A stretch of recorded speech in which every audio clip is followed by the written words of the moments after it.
A gente vai dar continuidade hoje, então, à programação do Mix Literário e vamos recomeçar em grande estilo essa semana com essa mesa de debate sobre narrativas transversais, né?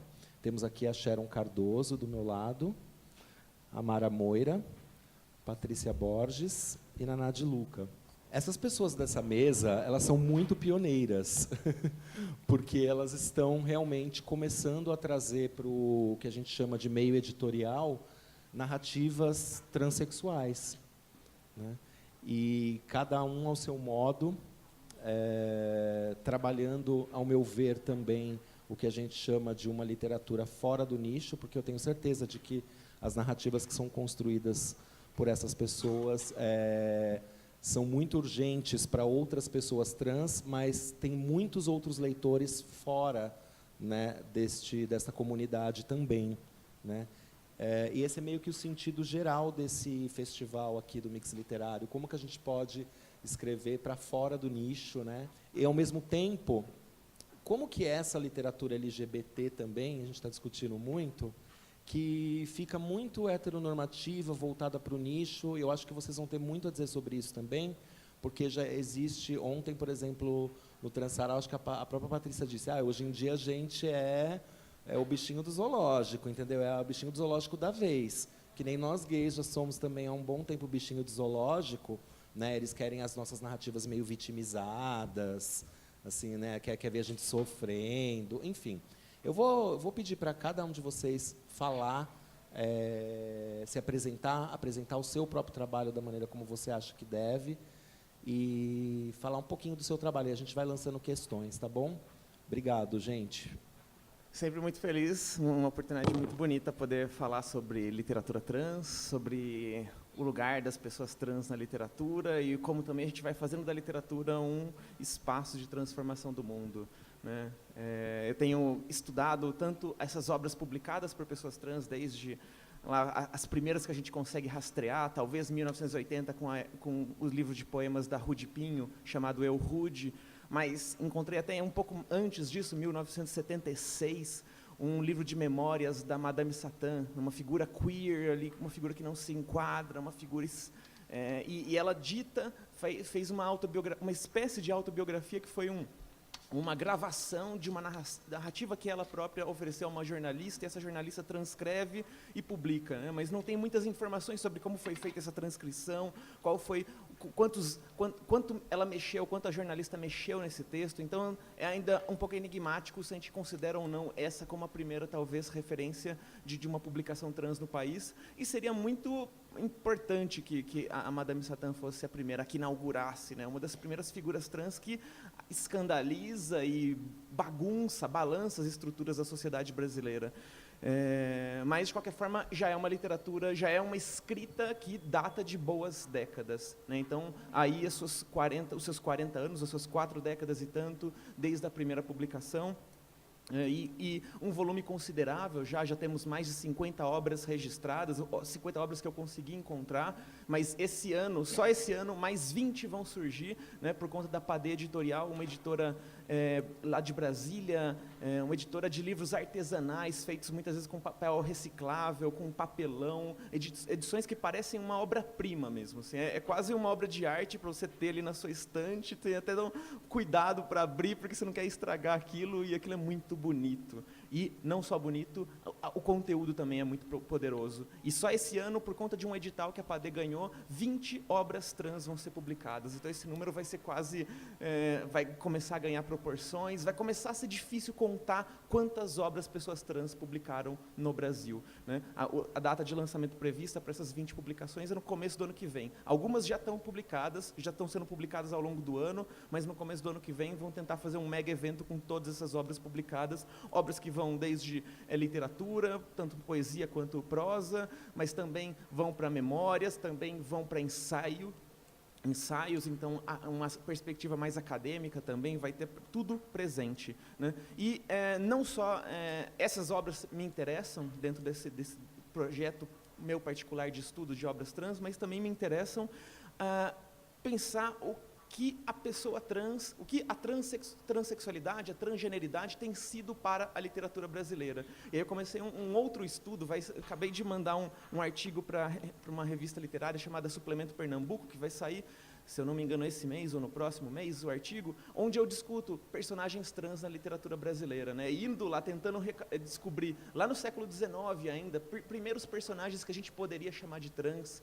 né? No momento onde ainda não tinha inventado hormônios sintéticos, no momento onde ainda não tinha inventado as cirurgias que permitem que hoje a gente até consiga imaginar que esse corpo que a gente herda quando a gente nasce, que ele não é imutável, que ele não é igual para sempre. Ou seja, antes dessas tecnologias terem sido inventadas, já temos ali figuras que a gente poderia reivindicar como trans, né? E onde que a gente verifica essas...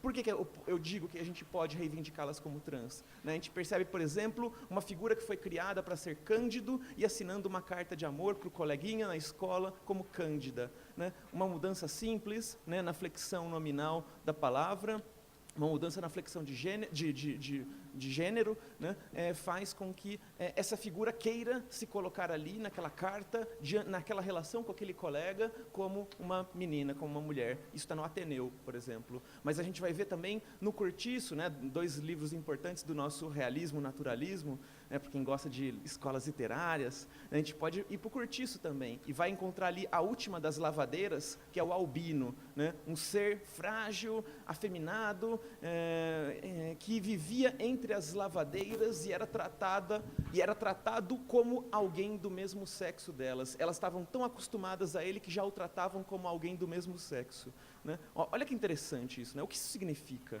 né? Trata no masculino o tempo inteiro, mas diz que essas mulheres o tratavam, o reconheciam como alguém do mesmo sexo, né? E a gente poderia pensar, um homossexual, mas em momento algum da narrativa fala sobre o interesse dele por outros homens ou relacionamentos dele com outros homens, né? Então é interessante a gente poder começar a discutir sobre o que é necessário para a gente pensar uma figura, uma personagem como trans. Pula algumas décadas, a gente chega no Capitães da Areia, do Jorge Amado. Outra obra importante, né? E aí, em determinado momento lá, que o Pedro Bala, né, ele está preso, e aí na prisão tem um outro indivíduo que está preso, um pederasta que se dizia chamar Mariazinha, e Mariazinha está entre aspas. Esse é um romance onde os personagens chamam Sem Pernas, Querido de Deus, Pirulito, Pedro Bala, nenhum desses nomes aparece entre aspas. Adivinha qual o único nome que aparece entre aspas, né? Mariazinha. E Mariazinha, toda vez que se referirem a esse personagem, vão chamá-lo de Mariazinha, mas vão chamá-lo de Mariazinha entre aspas. E aí a gente percebe algo, né, de o quanto a nossa presença, né, causam constrangimentos, né, o quanto nem na ficção a gente consegue afirmar e defender o gênero dessas figuras trans, né? Eu fico pensando também, uma das questões que me ocupa é quando começamos a poder nos tratar no feminino, né, de forma mais ou menos inequívoca, né, sem vacilações, sem metade da frase no feminino, metade no masculino, que é também outra característica dessas literaturas todas, né? As primeiras obras que eu consigo encontrar já são escritas por pessoas trans, né? Mas é interessante que quando são obras não escritas por pessoas trans, né, na ficção, e quando estão falando de personagens que obviamente não são trans, mas que estão passando por alguma experiência de mudar de gênero, aí respeitam o gênero dessas figuras, né? Então, por exemplo, o Serafim Ponte Grande, uma obra importante do Oswald de Andrade, tem um momento em que ele diz que ele sonhou que tinha mudado de sexo e virou noiva do Pinto Calçudo, né? Então, ali ele vira noiva, né? Mas todas as obras do século XIX do século XX inteiras onde tinham personagens evidentemente trans, a gente trata pelo gênero que é equivocado, né? Talvez um ponto fora da curva seja o Grande Sertão Veredas, né, do Guimarães Rosa, que de Adorim vai ser tratado durante todas as 450 páginas, enquanto não descobrem o seu corpo, enquanto não tiram, né, as roupas do seu corpo, quando ele já está morto, né, vão tratá-lo no masculino como um homem, né, mostrando que ele era reconhecido como homem pelos jagunços lá que estão sendo retratados ali. Mas é interessante que durante 450 páginas ele existe como homem, mas basta ele morrer e vão lavar o seu corpo para enterrá-lo, descobrem que ele tem vagina e imediatamente ele se torna uma mulher, uma moça perfeita, né, e passa a ser tratado no feminino, né? Então, uma figura que a gente não sabe o que ela pensa de si, essa figura, essa pessoa, mas que depois de descobrirem que tem vagina, passa magicamente a ser uma mulher e não o homem que foi durante 450 páginas. Né? São coisas para a gente pensar. Né? As primeiras obras que eu vejo, onde o gênero das pessoas trans não é mais colocado em dúvida, não é mais questionado, eu posso pensar, talvez, a publicação do João Nery, né? O Erro de Pessoa, 1984, uma obra importantíssima, né? Marca ali um abismo, assim, uma diferença brutal de tratamento, de afirmação, de consciência de si, de consciência do seu direito de reivindicar um outro gênero, uma outra possibilidade de existência que não decretada pelo genital com que se nasceu. Né? É uma obra fenomenal, importantíssimo que a gente recupere isso, né? Especialmente agora, ele acaba de falecer, né? Faz um mês, nem um mês ainda, então é importantíssimo que a gente bote essas obras para circularem. Né? Outra obra importante ali daquele mesmo período, mas que ela foi desacreditada pelo próprio volume, pelo próprio exemplar, é o A Queda para o Alto, do Anderson Herzer. Né? 82, um garoto trans que viveu na FEBEM, se descobre trans dentro da FEBEM, durante os anos 70, durante a ditadura militar, escreve a sua autobiografia, morre antes da autobiografia ser publicada, e a autobiografia inteira, né, da primeira página até a última, fora as páginas que ele próprio assina, o tratam no feminino, né?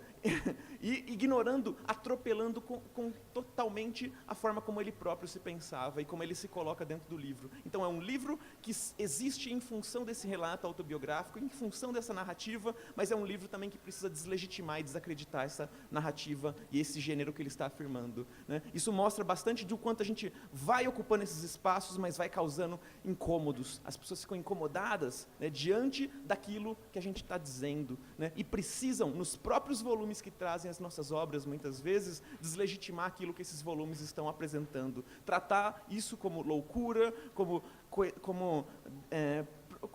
uma questão muito pessoal e íntima, não algo para ser reconhecido e legitimado na sociedade.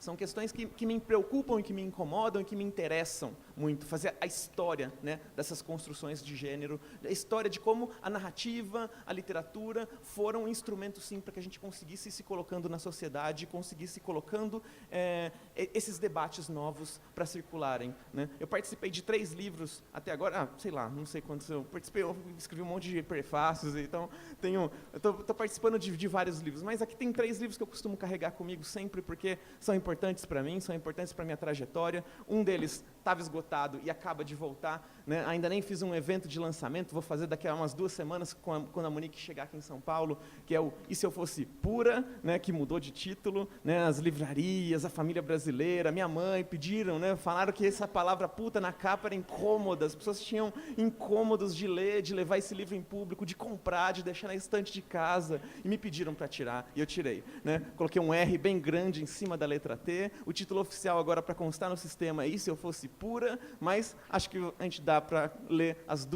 2 títulos, as 2 palavras, e cada um pode escolher de que forma vai chamar esse livro. Né? Que é um livro que eu quero que circule, um livro que fala sobre prostituição, sobre minhas experiências como trabalhadora sexual. Eu quero que as pessoas imaginem o que é estar ali na rua, eu quero que elas sintam nas nossas palavras os nossos dramas, as nossas vidas, saibam se colocar no nosso lugar, saibam colocar essas narrativas para circular, ao invés de continuarem reproduzindo narrativas sobre o que somos e o que deixamos de ser. Narrativas que desconsideram completamente o que nós mesmas temos tentado pensar a respeito da nossa condição.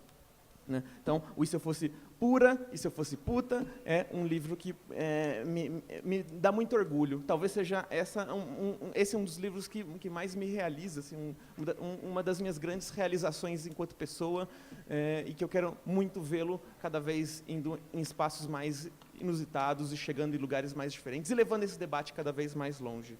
Né? Um outro livro que foi escrito depois, a convite do próprio João Nery, que era um grande parceiro, que era um grande amigo, né? Foi o Vidas Trans. Ele me convida para participar dessa antologia de 4 relatos, 4 pessoas trans escrevendo sobre seus processos, sobre suas transições. Né? Eu escrevi o primeiro capítulo pensando o antes do E Se Eu Fosse Puta, né? Que o E Se Eu Fosse Puta já começa ali no meio da rua, né? Brincando de flertar e desafiando aqueles olhares dos clientes e tentando me viabilizar enquanto prostituta, né? Mas não conta nada do antes, nem do durante, né? E eu senti falta de contar essas outras histórias que não estavam aqui, né? Eu queria que as pessoas conseguissem imaginar o que foi existir, ter sido criada para ser um homem e como é que eu própria fui criando condições para me pensar enquanto uma travesti, enquanto uma mulher trans.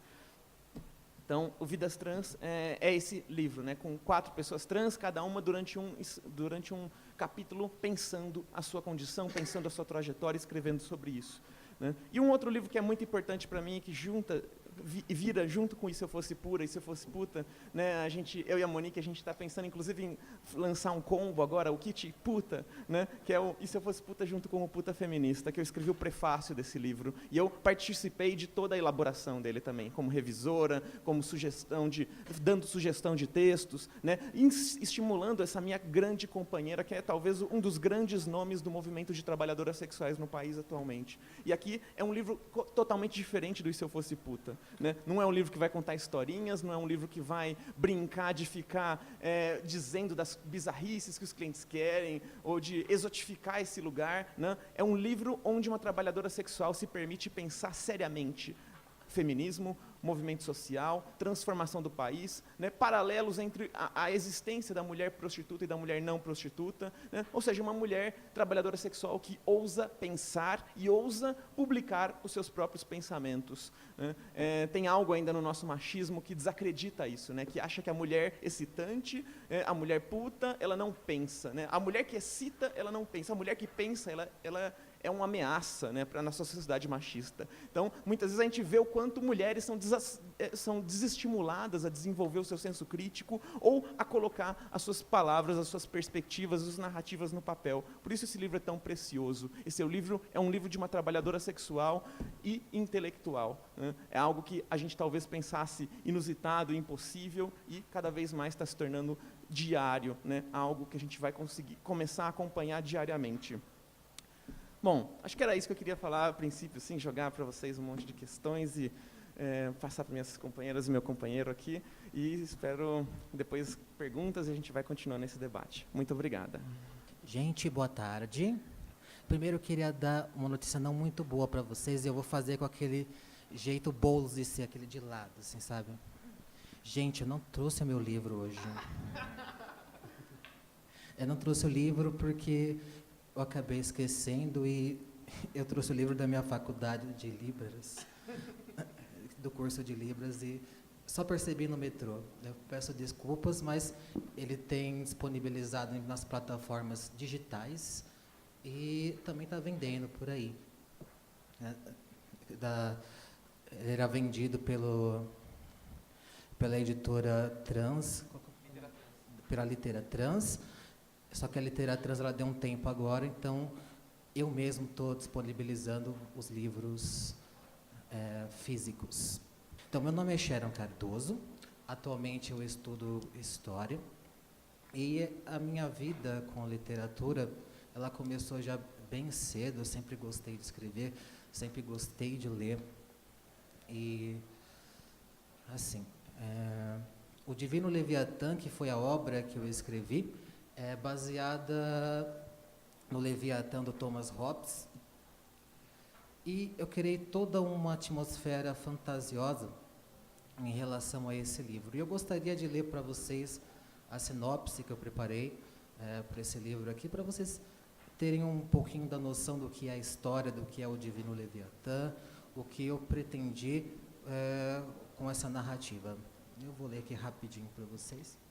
Vitória Versalhes de Bragança é a princesa de um Brasil imperial do ano de 2034, que desafiou a Deus e ao próprio imperador. Foi banida para o submundo e hoje carrega a marca de uma princesa dilacerada. Relatos de tristes memórias formam uma personalidade destemida e complexa. Vitória narra sua trajetória desde a queda da República até a sua condenação ao inferno. Entre as águas lodosas do Rio da Morte, jura vingança contra os seus algozes e planeja o seu retorno ao mundo dos vivos. Então, esse é um pouquinho do Divino Leviatã. E vocês perceberam que o mercado de literatura trans ela está um pouco mais voltada para as narrativas bibliográficas. Vocês viram o trabalho da Amara, trabalho de outras pessoas trans. E eu estou ainda muito aqui sozinha nessa parte da literatura fantasiosa. Sempre fui assim uma pessoa que sempre gostei de coisas nerds, X-Men, Cavaleiros do Zodíaco, Sailor Moon, Turma da Mônica. Fora isso, também as literaturas que eu gosto, referente à política, referente à história do Brasil, dentre tantas outras coisas que eu gosto e cultivo na minha vida. Então, o Divino Leviatã tem tudo isso que eu adquiri na minha vida, na minha pouca experiência desses meus 34 anos, tudo diluído nesse livro. E vou contar um pouquinho também de como foi a minha experiência de escrever um livro assim totalmente fora de eixo. Sabe, como assim uma travesti, uma mulher trans, escrever literatura de fantasia? Eu falei isso até para uma amiga travesti minha, lá de Santa Catarina. Ela falou: Sharon, você tem que escrever uma coisa assim mais bibliográfica, uma coisa mais sobre estudos, e um dia eu pretendo fazer isso. Eu pretendo escrever um livro sobre vidas trans, algo mais parecido com o que a Amara participou. Só que, gente, a minha veia literária, sabe, o que eu gosto de escrever, o que está no meu coração é fantasia, porque eu sou uma pessoa do lúdico, sabe? Eu sempre fui uma pessoa da imaginação, de criar, de propor, e ter isso na literatura trans agora, e eu ajudei, acho que um pouquinho nisso, eu acho que é importante, é um bom marco, e eu espero que muitas pessoas trans entrem comigo, venham comigo nessa toada que é importante, sabe? Porque quando a gente pensa em literatura no Brasil, a gente encontra um mercado que está há 4 anos em uma retração, sabe? Retraiu 2% em 2017 a literatura. Imagina isso nesse meio nosso, nesse meio trans. É complicado você encontrar um nicho para vender o seu livro. Não que eu tenha grandes pretensões de vender milhões, porque eu tenho um amor pela literatura, tenho um amor pela escrita, eu escrevo com amor, mas também sabe, bacana as pessoas comprarem o seu livro, ler, elogiar e falar: puxa, que legal, gostei dessa parte, gostei desse capítulo, meu, foda, muito bom, desculpa o palavreado, sabe, muito bom você ter esse retorno, esse feedback do público.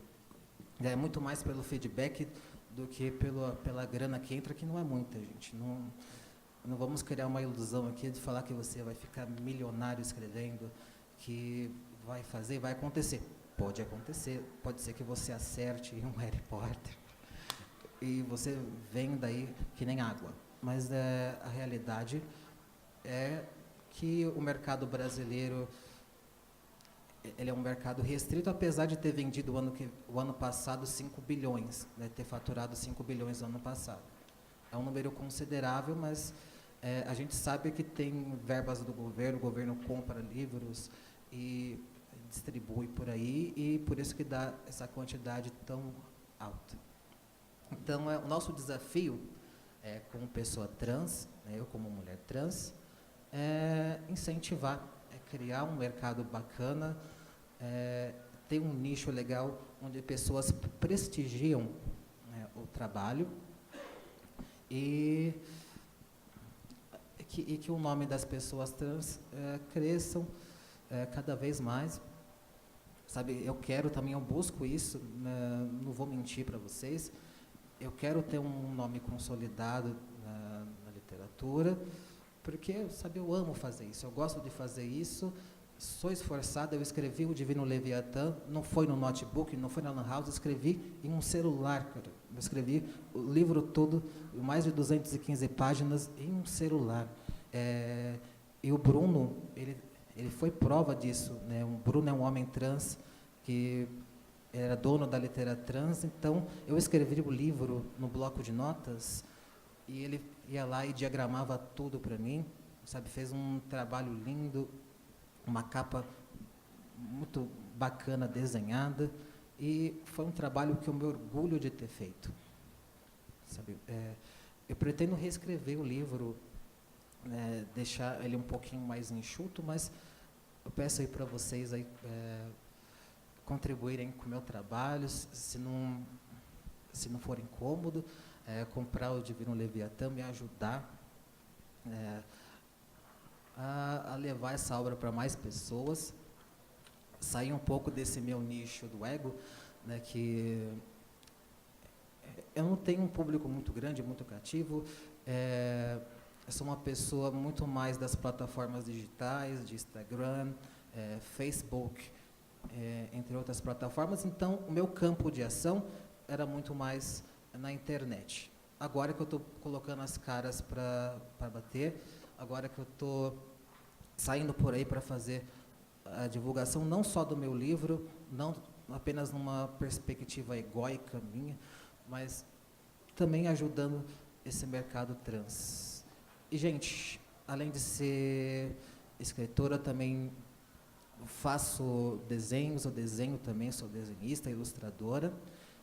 Estou fazendo aí um gibi que vai lançar em dezembro, peço também que vocês deem aquela força, comprando ou compartilhando as informações, que ajuda, sabe? É muito bom ajudar artistas, sabe?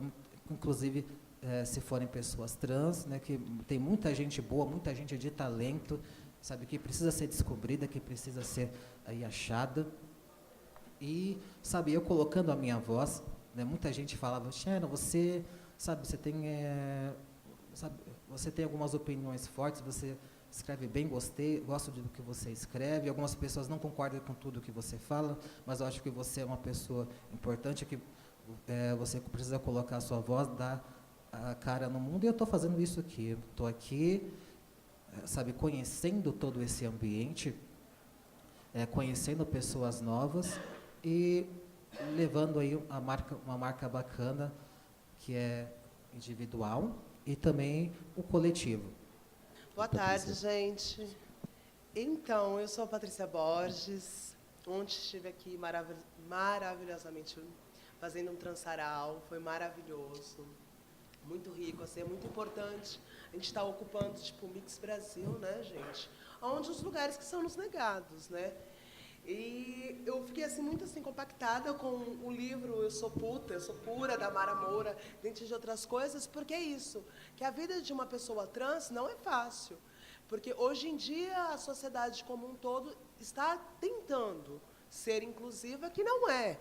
A gente vê poucas opções, poucas pessoas, poucas representatividades de pessoas trans ocupando os espaços que são negados. E eu acho muito importante que, igual eu estou dentro da antologia trans, que é 30 poetas trans, travestis e não binários. Tipo, há 15 anos atrás eu estava me prostituindo, para você ver como eu tenho outros ares e fazer parte de uma antologia trans, que às vezes para pessoas não tem significado, para mim tem, que eu sou capaz, eu sou alguém, eu estou num livro onde que o prefácio de Mara Moura, que também não falou, eu acho que ele esqueceu, né? São tantos esses privilégios de ter. Eu acho que é isso, tem que ocupar. Que a gente tem que escutar essas pessoas que, tipo, elas têm muito a contribuir, né? Porque nunca a gente vai vivenciar o que cada qual vivencia, né? Pela sua opção, não, pela sociedade que impõe. Ela não é inclusiva, ela impõe o que você vai ser ao seu órgão genital. E eu tenho poesias que eu falo de cu, gente, e que Itaú Cultural comprou. Você está entendendo?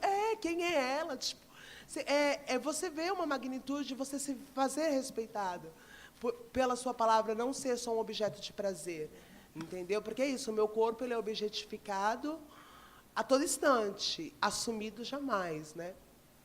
E você estar nessa antologia e participar do coletivo Transformação, dentro do Transaral, Transarrada, e assim que vai, é muito, né, libertador. A gente fala de liberdade, que quando você põe no papel, escreve. Estou num processo aí de escrever o meu próprio livro também, eu acho que já é a hora, a autobiografia. Quem sabe se não pode ser o prefácio, mas é muito concorrido, né, amiga? Não, deixa eu revisar. Sim, pode ser. Então, é muito importante, né? E estar aqui com vocês e vocês me escutando, porque, tipo, gente, tudo a mim foi negado, é sério. E você pensar que eu era para ser mais um índice, né, de mortalidade. Porque às vezes vocês falam, a gente só vive de mimimi. Eu não vivo de mimimi. Mas se vocês verem as estatísticas, que o Brasil, que é uma... voltando, eu sei que todo mundo já sabe, mas é legal expor que o Brasil é o país que mais mata travestis e transexuais. Não pelo o fator dela fazer alguma coisa, só pelo fato dela existir. Que é muito legal isso aqui, ó, mas vocês já viram? Existo. Muitas não existem. E é muito forte estar falando e estar aqui. São companheiras de peso, o Naná, a Mayra, a Sharon, entende? É muito maravilhoso. Passar a palavra para o Naná, né? Calma, primeiro, lê o seu poema. Lê o poema seu. Ela é um poema seu. Qual dos? Vamos lá. Do cu é gostoso, né? Todo mundo tem cu? Sim. Às vezes pode acontecer que não tenha. A gente tem que estar preparado. Bolsonaro, né? O Bolsonaro vai querer tapar vários cu. Eu vou ler 2, então, gente. Quem é ela? Olha, quem é ela? Homem ou mulher? Todos veem, mas não sabem identificar. Por causa de um corpo, ele é meio a meio. O que há nela? Homem ou mulher? O que ela quiser. Foda-se quem não acredita.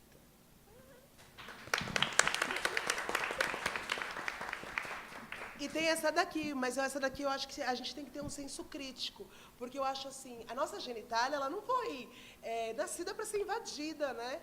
Mas automaticamente quando a gente fala da genitália, porque a sociedade me vê como um todo, como um cu. Essa é a grande verdade. Mas um cu, ele é prazeroso, ele tem várias formas de você dizer o que é um cu, né? E eu coloquei assim, do cu sai cigarro, o afeto maior do mundo. Dentro da buceta desprovida do coração, do cu sai amor, sai paixão, sai fogo, tempestade, sai ódio, sai bosta, sai carinho, sai ilusão e sai opinião.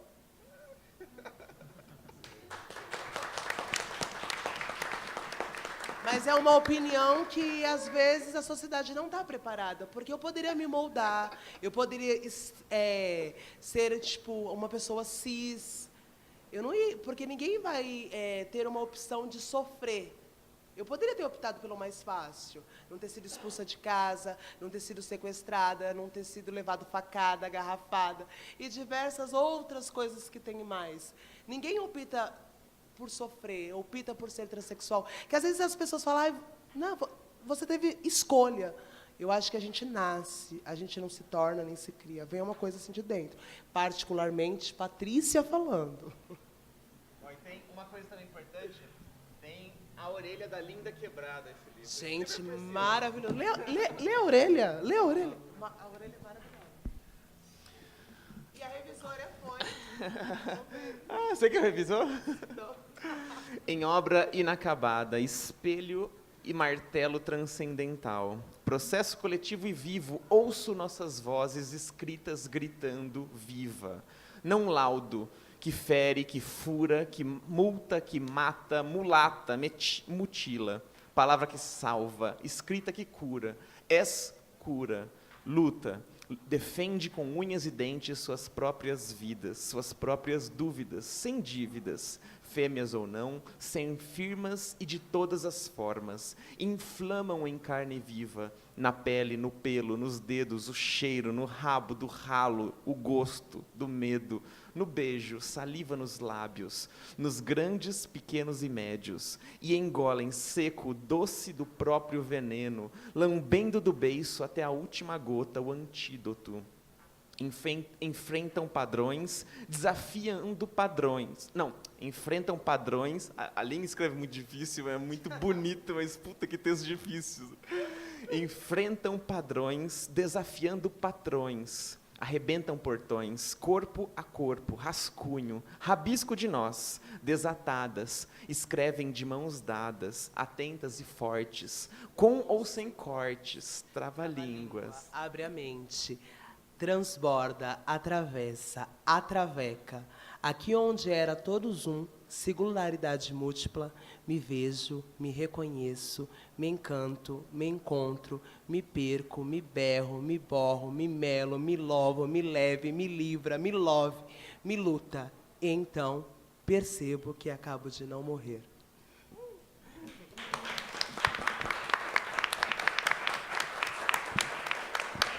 Cá pra gente, a Lin rodou o mundo, gente. E ela, o primeiro lugar que ela se apresentou foi no Transaral. É muito assim, libertador e maravilhoso. Olha a magnitude. Tipo, eu viajei, fiquei uma semana junto, eu e o João Pedrineco, que também foi um dos que participou do processo, né? Dessa antologia, oficineiro, voluntariamente, no Cursinho Popular Transformação. Maravilhoso.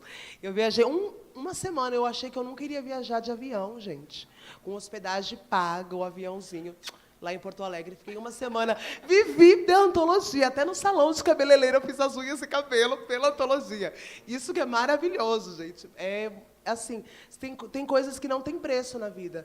Porque tipo, tudo que foi negado, ao mesmo tempo, você tem uma reparação moderada, né? Mas tem, né? Você vê que o seu propósito... Porque tipo, nós estamos entrando num ano super difícil. Será que a gente vai estar... Ele não vai ter... Vamos morrer mais do que já morre, gente? O Bolsonaro vai entrar aí. Será que ele vai entrar com tudo? Já estamos vendo, né? Vamos ver aí, vamos esperar. Boa tarde a todos, eu sou Naná De Luca.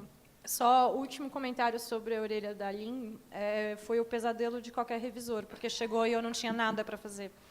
Eu não tinha uma vírgula, um ponto, um parágrafo, nada. Não tinha. Então, assim, eu fiquei até sem graça, porque você está recebendo para fazer aquilo. Aí, como que você manda um e-mail para comunicar? Então, aqui, em particular, eu não tenho o que fazer. Porque a Lin, você falou que ela escreve difícil, eu acho que tem aquela engenharia poética que é só dela, que Patti tem no modo de dizer também. Você senta com a Patrícia no bar e versos, é um moinho de versos, cada história que ela conta são versos que vão jorrando da boca dela. E aproveito essa deixa, então, para trazer algumas considerações que eu fui refletindo em cima do mote do nosso encontro, que seria esse resisto, existo, né, e quais são os significados de cada uma dessas ações, né, o existir e o resistir, e como isso conversa com a literatura e com a linguagem, né, e, sobretudo, com o meu trabalho, que está muito ligado ao fazer poético que eu queria produzir. E, imediatamente, né, nessa ideia da existência unida à resistência, no nosso caso de pessoas trans brasileiras, uma coisa não existe sem a outra. É impossível pensar em existir sem resistir. Inclusive, é uma coisa que eu ando falando muito para os meus alunos do Cursinho Popular Transformação, que é cansativo resistir o tempo todo. Ser resistência o tempo todo é extremamente cansativo. Então, eu ando num momento mais da luta, ao invés de resistir. E aí, me ocorreu contar um pouco para vocês de um filósofo que fez muito parte do meu processo criativo para o Sexo dos Tubarões. Ale, a gente pode passar o livro para as pessoas?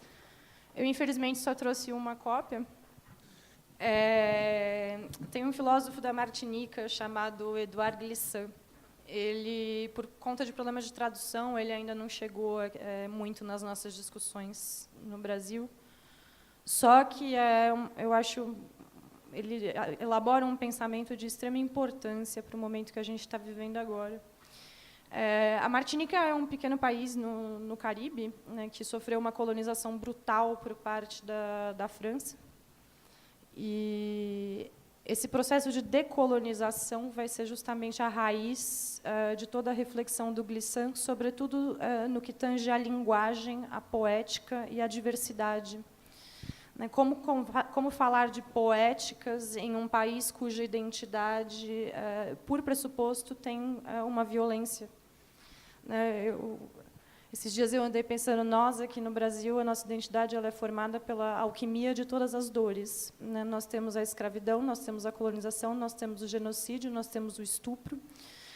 Tudo isso extremamente vivo e presente no nosso cotidiano. Né? E aí, como você vai vivenciar essas estruturas vão depender das nossas variáveis particulares.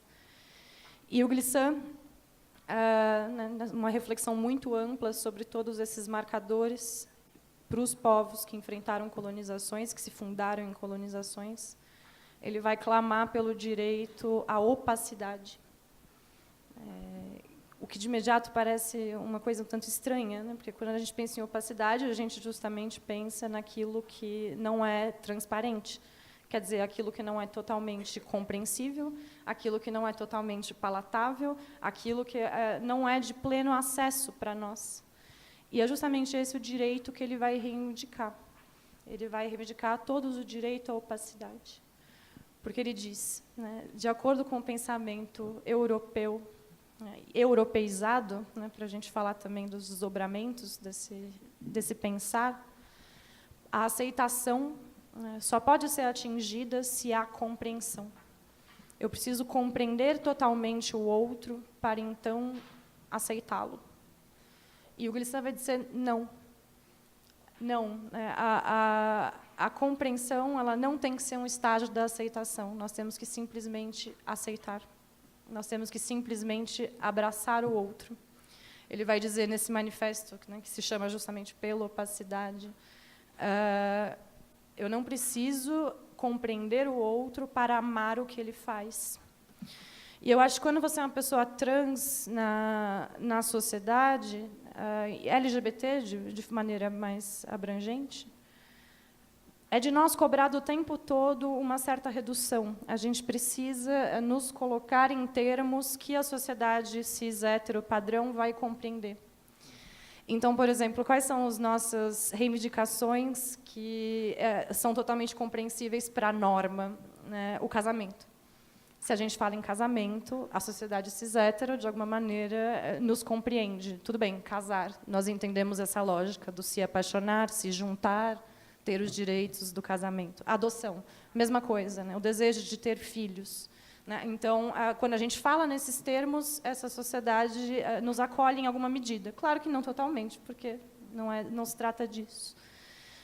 Contudo, nós estamos o tempo todo tentando falar em uma linguagem que não é nossa, tentando nos reduzir, de alguma maneira, a uma escala que também não é a nossa, para nos tornarmos palatáveis, para nos tornarmos aceitos, para nos tornarmos compreendidos em alguma medida.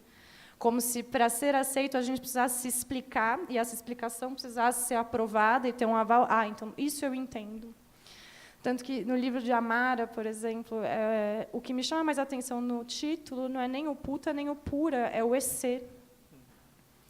Né? É o esse que abre toda essa nova dimensão do humano na literatura, né, da possibilidade, né, ou o divino Leviatã e a ideia do fantástico, né, a literatura fantástica trans, ou a vivência trans poética em si fantástica.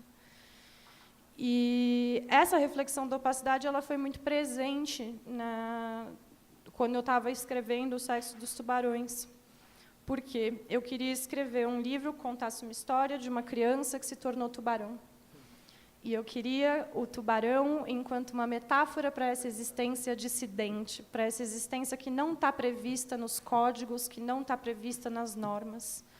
E a consequência disso, né, quando você é o indivíduo dissidente, é que você precisa de uma trajetória paralela para se entender, para se formar.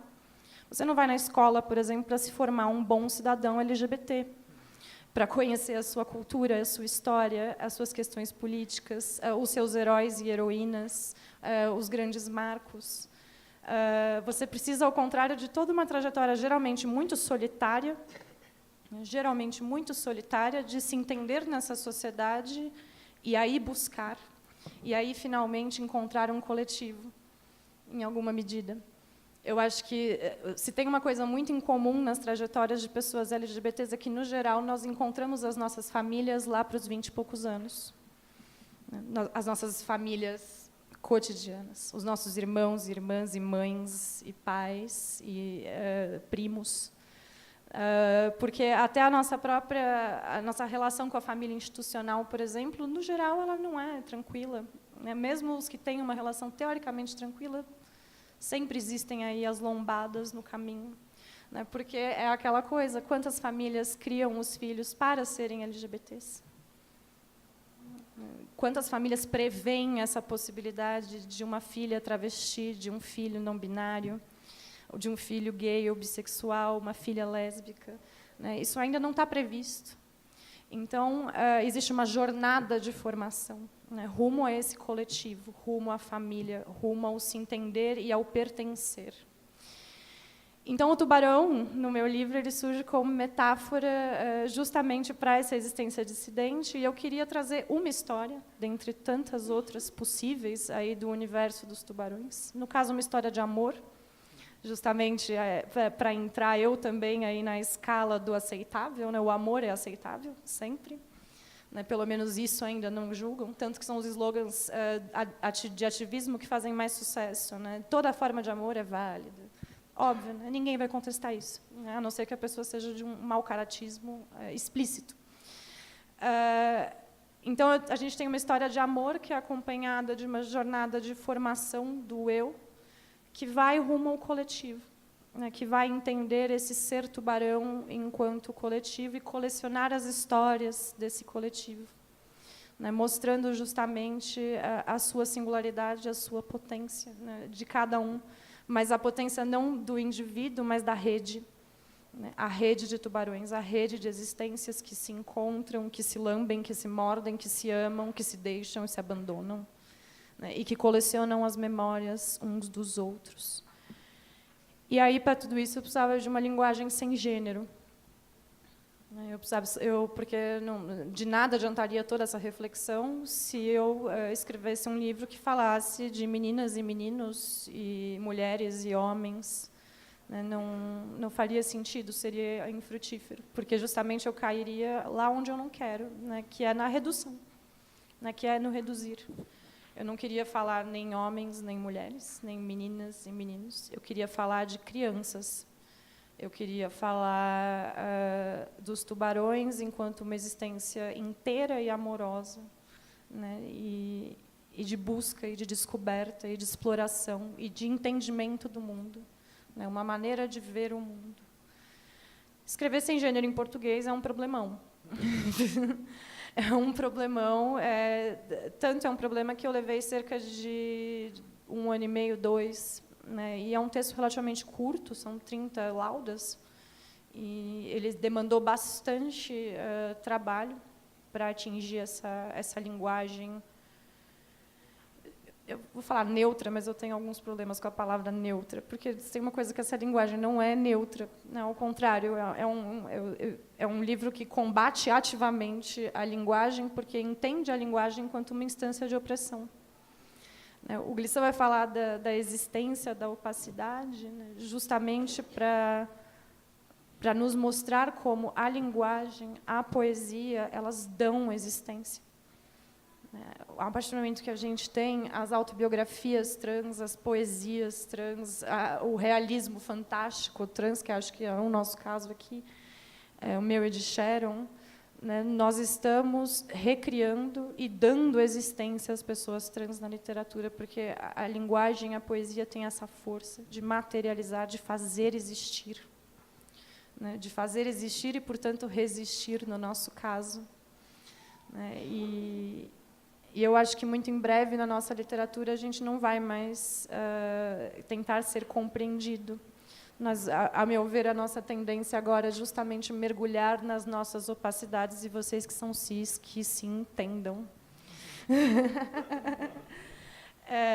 Porque eu vejo que as pessoas trans, como a Paty falou, né, a gente tem que dizer, estamos no país que mais mata pessoas trans no Brasil, mas chega um ponto que é cansativo a gente ter que falar isso o tempo todo, porque o fato não mudou ontem, não mudou hoje. Seria muito bom se as próprias pessoas cis chegassem na plateia com isso em mente, né, e a gente pudesse partir para outros tipos de discussão. E aí eu queria encerrar lendo um trechinho do livro.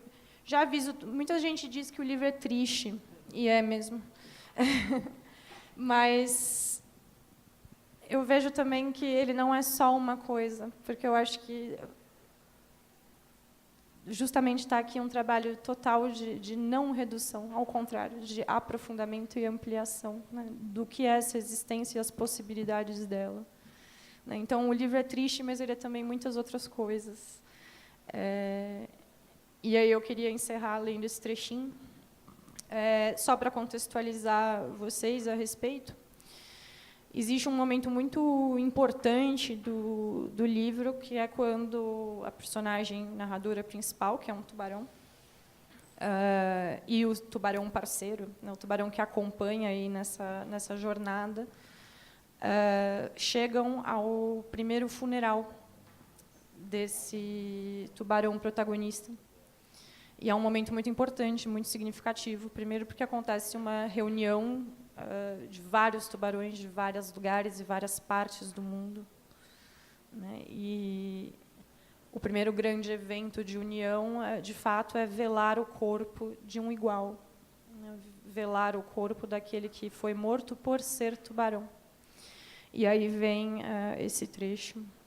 Morremos tanto, morrem-nos todos os dias, com lanças e tiros e redes e anzóis e abandonos e paus e pedras e armadilhas e dor e lixo.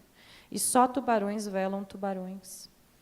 Rodeamos o cadáver do igual, meditando-nos em nossa finitude, com aquele tubarão, com aquele corpo, quantas histórias, quantos presentes, pretéritos e futuros, quantos lugares não se foram. Quando morre um tubarão, não cessa somente sua existência, morre também um mundo. Uma coleção singular de paisagens e contos. Morrem as lembranças e seus gostos, morre cada cheiro, apaga-se cada mapa. Morre um elo maravilhoso na corrente do tempo. A cada tubarão que nos arrancam, nos levam uma parte irrecuperável de nosso existir. Nos levam os amores e prazeres, nos levam as memórias e a própria vontade de lembrar.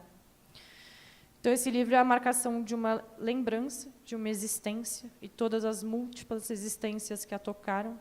É uma jornada de formação que atravessa horizontes, corpos, histórias, e tenta nos desenhar uma margem, né, um mundo maior, né, às margens do mar, onde se escreve a palavra impossível na curva do arco-íris.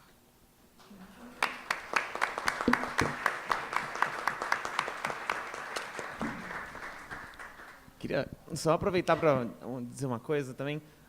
O Brasil não é só o país que mais mata pessoas trans, é também o que mais consome pornografia envolvendo os nossos corpos, e quem sabe agora não pode se tornar, né, para combater tudo isso, né, o país que mais consome livros de pessoas trans, né, escritos e publicados por pessoas trans. Talvez é dessa estatística que a gente vai precisar daqui para frente. Sonho de consumo.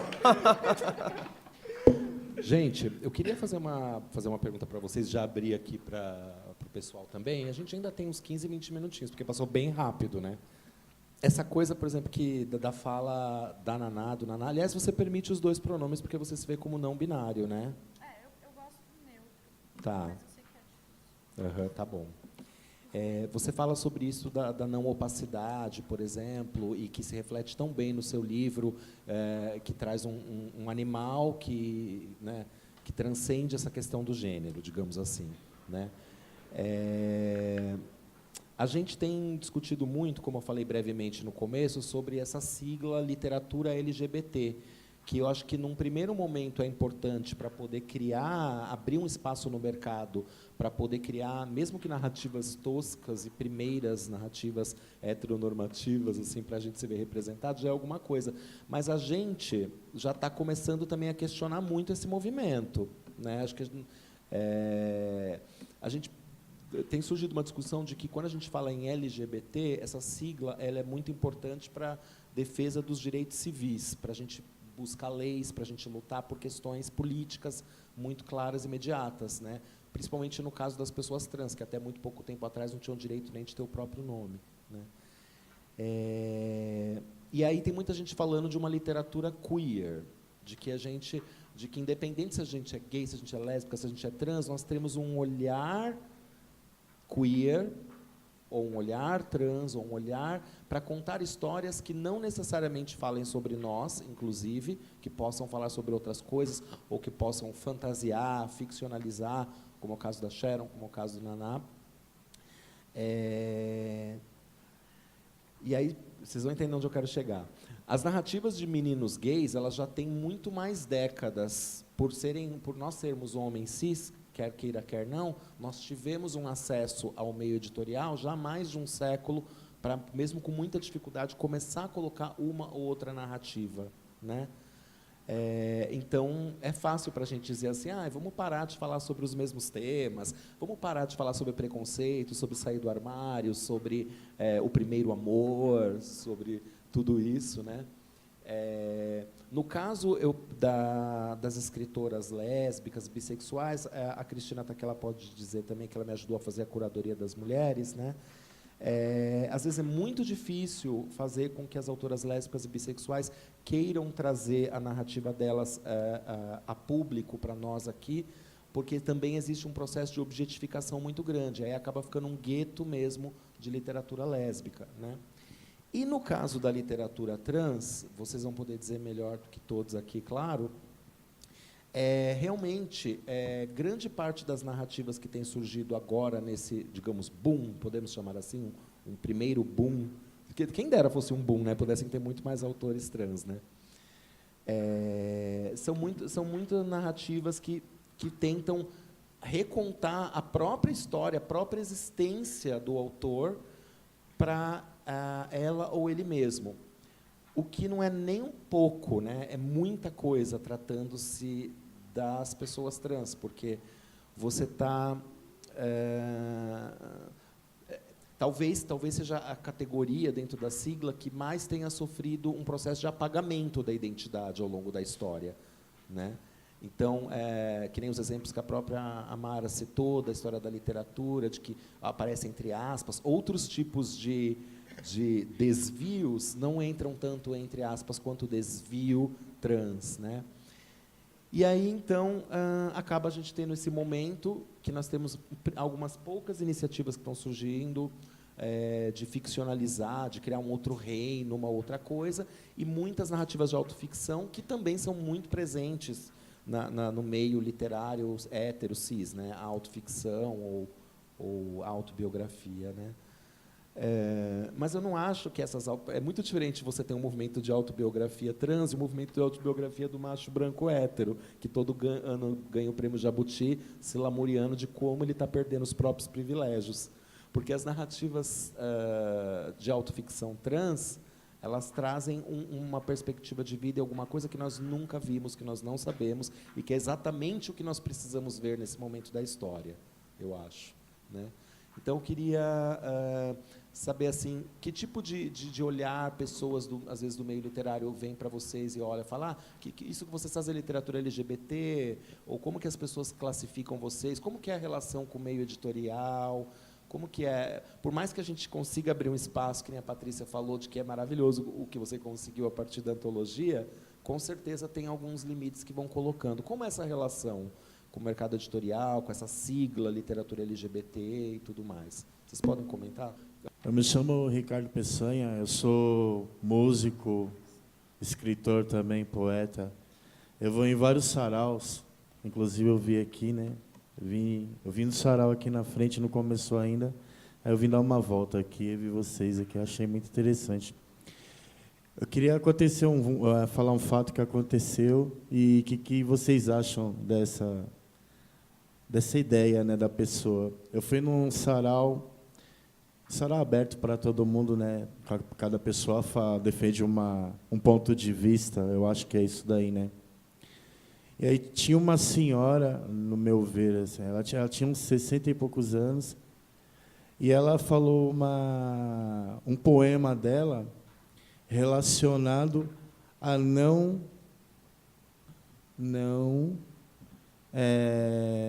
vamos dizer assim, a liberdade de expressão em relação a pessoas gays, né?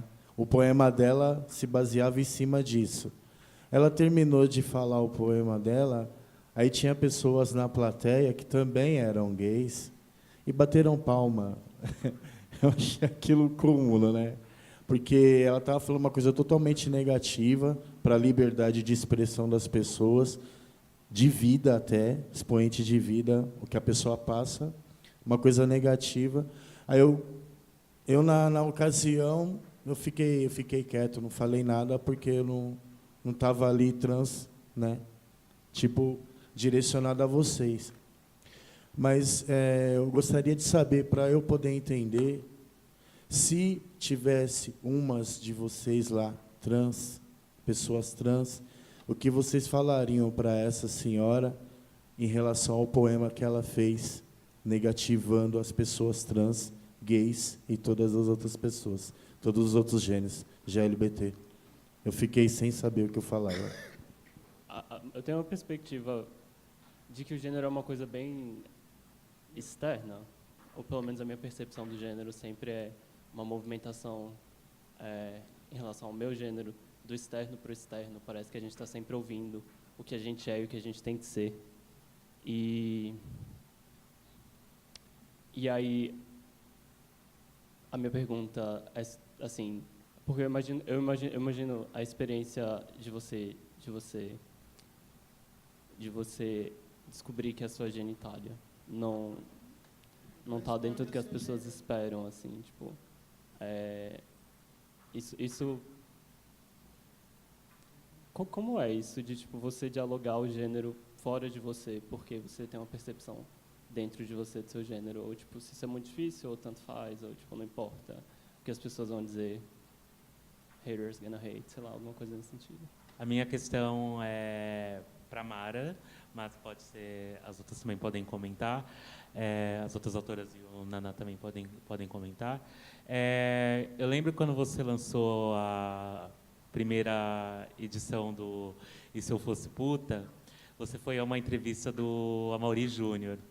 E eu, particularmente, achei um tanto quanto desrespeitoso a maneira como ele te tratou, como ele se expressou em relação a você.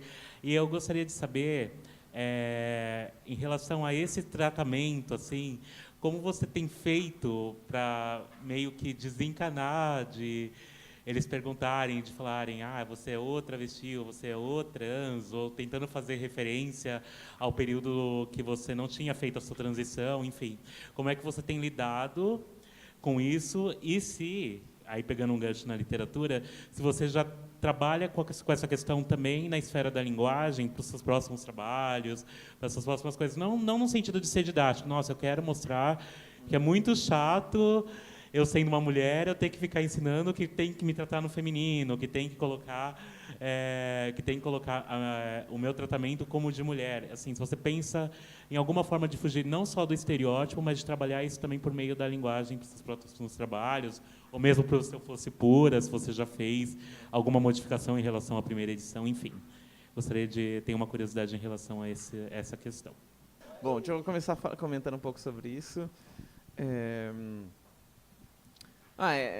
É comum, né? Todo mundo aqui que é trans tem vivência nisso, né? O quanto as pessoas o tempo inteiro não sabem como te tratar e o quanto às vezes nem é por maldade, assim, né? A gente dá para perceber. Às vezes o tom de voz, aí a pessoa a vida inteira foi acostumada a reconhecer aquele tom como masculino ou como feminino. Falar no telefone é um inferno sendo trans, né? Você tem que o tempo inteiro reafirmar, olha, não me trate por esse nome que está aí no visor do seu negócio aí, me trate no feminino, eu sou uma mulher trans, né? Você tem que o tempo inteiro estar reafirmando essas coisas e mesmo assim o tempo inteiro você vai ter que lidar com outras informações, né? Mas pessoalmente também, né? E existem todos esses padrões de corpo, né? De corpo que é considerado feminino, corpo que é considerado masculino, e quem não se enquadra dentro desses padrões por qualquer motivo que seja, por não querer se enquadrar ou porque não pôde se enquadrar, porque a gente não escolhe também o corpo que tem, né? A gente vai também ser o tempo inteiro medidos e pensados em relação a esse modelo e deslegitimados muitas vezes, né, por conta disso. E aí a gente vai ter que tendo que criar os nossos próprios mecanismos até que a gente deixe de ter que fazer esse tipo de ter que reafirmar, né, o tempo inteiro o gênero que entendemos como nosso, né? Acho essa perspectiva que Naná colocou de entender o gênero neutro como neutro porra nenhuma, né, como uma posição, um posicionamento, da gente começar a questionar esse monte de artigo, esse monte de gênero que a gente marca nas palavras o tempo inteiro, né? A forma como a gente traz isso para dentro da nossa linguagem, essa coisa do masculino plural universal, né? Então, é muito interessante a gente começar a pensar sobre linguagem e o quanto a gente reproduz de aspectos machistas. Isso não é somente para a população trans. A gente talvez escancare um monte de problemas que a própria sociedade já tem, né? Eu gosto de pensar pessoas trans como termômetros dos sentidos de gênero que a gente está produzindo. Não nós trans, a população como um todo, sociedade como um todo, né? A gente está reproduzindo essas ideias de o que é ser homem, o que é ser mulher, o que é masculino, o que é feminino, e o que também é arrebentar com essas categorias todas e pensar outras categorias possíveis, categorias que talvez não hierarquizem o ser humano, né? Então, acho que a gente vai criando narrativas, né? Mas o tempo inteiro a gente é confrontadas com isso, com esse tipo de questão. Não é simples existir questionando a forma como se compreende o gênero, né? Não é nem o A nem o O, né? Sim, tem pessoas que querem te machucar, porque ela vê que você é uma pessoa positiva, que você é bem resolvida, mas ela quer te tirar você do seu eixo, porque não é um A e nem um O que faz a diferença. Sim a sua existência, quem você é. Entendeu? Toda vez, não, é outra travesti que eles fazem questão. Por que ela não pode ser uma linda mulher? Mas eles fazem questão de rotular, que a sociedade como um todo, ela rotula, tanto como nós veste, come. Então, toda hora a gente tem que estar reafirmando e sendo forte, porque tipo, eu mesmo tenho 2 metros de altura. Eu saio dentro do metrô, toda hora eu sou esbarrado, toda hora eu apanho. Aí você fala, não, ela que é esquizofrênica, ela que é a louca, ela que grita. Mas o que eu venho passando, para mim, é a minha existência, entendeu? Não é uma reafirmação. Eu sei claramente o que eu sou, entendeu? Eu entendo, mas a sociedade como um todo, toda hora, fica te confrontando. É no médico, que tem pessoas que parece que tira o dia ou tira coisa para tirar você de você mesmo, né? Que eu acho bacana. Igual, recentemente, eu participei de um vídeo, né, que é uma chamada aberta no Facebook, Elas Fazem História, que quando uma mulher sobe, ela tem que dar a mão para outra mulher. Que é isso? Porque a gente precisa de uma rede, né, para a gente se, né, crescer e coisa. E tem isso, muita rivalidade entre nós trans e como entre mulheres, né? Então é isso que eu acho que nós, quanto mulheres, nós poderíamos ganhar o mundo. A gente não sabe o poder que a gente tem, porque a gente briga tanto por tantas outras coisas e acaba esquecendo do mais importante, que é se unir.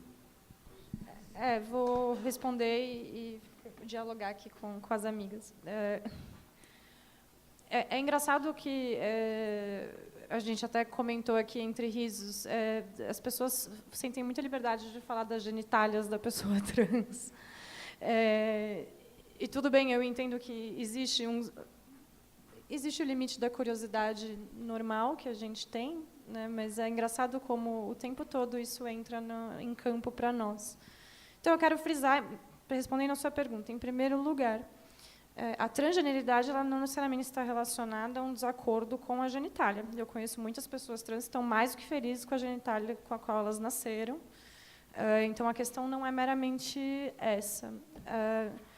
E, puxando a partir do que vocês duas colocaram, é muito engraçado quando colocam a gente nesse lugar da transgressão, porque a pessoa trans ela não está transgredindo, ela não está buscando romper com as estruturas do gênero na sociedade. Não, ela está sendo ela. Ela está sendo ela. Então, quando a Paty ela pega o seu metrô, ela está sendo a Paty. Quando eu coloco aqui o meu casaco e ajeito o meu picumã, eu estou sendo eu. Então, assim, a pessoa trans, mesmo a pessoa trans na infância, né, quando a gente vai acompanhar, por exemplo, crianças trans, ela não está transgredindo, ela está sendo ela. Né? A ideia da transgressão é um olhar externo. É um olhar externo que deposita na gente essa ideia de que, olha, por exemplo, a última ofensa que eu recebi foi mulher sem peito. Imagina isso, eu estava numa festa, como toda pessoa tem seu direito, eu estava numa festa, fazendo a minha vida com os meus amigos, uma pessoa me interpelou e perguntou: você arrancou seus peitos? E aí eu me pergunto, por que ela pode fazer isso? Porque eu sou uma pessoa trans, então o que eu fiz ou deixei de fazer com o meu corpo é público. E, ao mesmo tempo, perguntar para uma pessoa se ela é designada ou não. Exato. Então, assim, eu acho que existe nós, trans, como nós vivemos a transgeneridade, e existe o olhar externo. A transgressão, ela está no olhar externo. Né? Então, eu queria pontuar isso, e só para fechar, retomar a pergunta do Alê sobre a sigla literatura LGBT. A meu ver, tem dois lados essa questão, e isso não só para a literatura LGBT. Quando a gente pensa a literatura feminina, por exemplo, que já caiu, né, mas a literatura escrita por mulheres, digo, a ideia de uma escrita feminina já caiu, né? Mas o mesmo vale para a literatura negra, por exemplo. Né? Eu acho que surge uma necessidade acadêmica de nomear essa literatura, justamente para conseguir introduzi-la nesses espaços institucionalizados e oficiais, né, no saber acadêmico. Então, eu acho que os acadêmicos, em alguma medida, né, lá nos anos 70, eles tiveram a necessidade de falar, olha, não, escrita feminina. Por quê? Porque tem mulheres escrevendo uma literatura, e essa literatura tem alguma coisa nova, ela está propondo alguma coisa nova. LGBTs é a mesma coisa.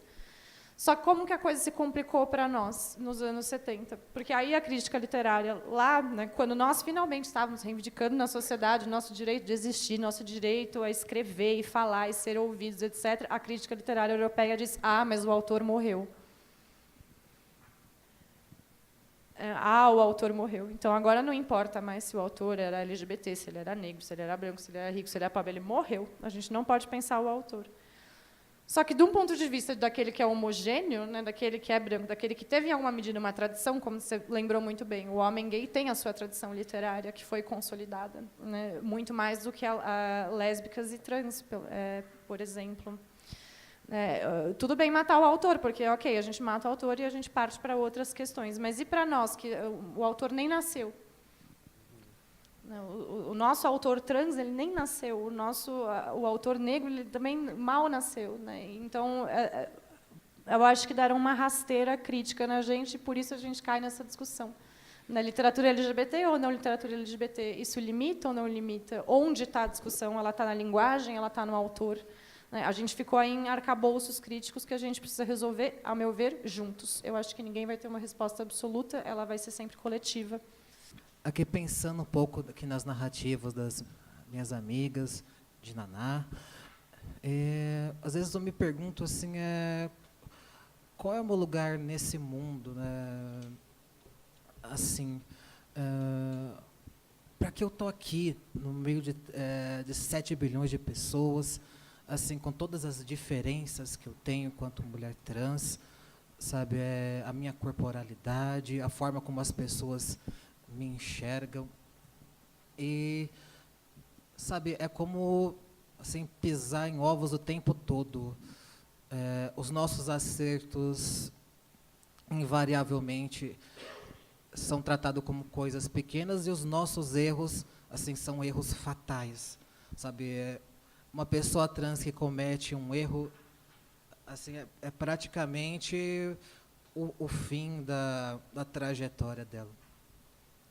E, assim, eu lamento muito o que o amigo comentou sobre o suicídio.